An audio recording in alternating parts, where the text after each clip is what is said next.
Sempat melonjak tinggi hingga Rp100.000 per kilogramnya pada beberapa bulan terakhir, kini harga cabai di sejumlah pasar tradisional di Kota Palembang mengalami penurunan.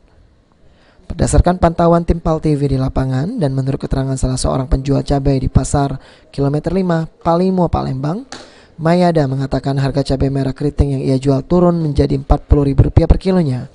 Sedangkan untuk cabai rawit dan cabai burung menjadi Rp60.000 per kilo.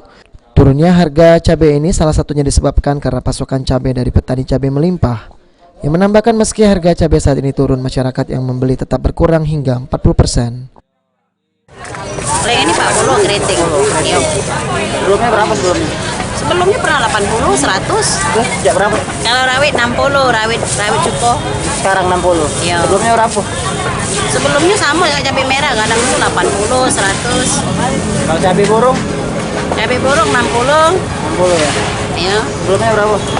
100. Sebelumnya 100, 80. Ya standar lah ada sama cabai merah.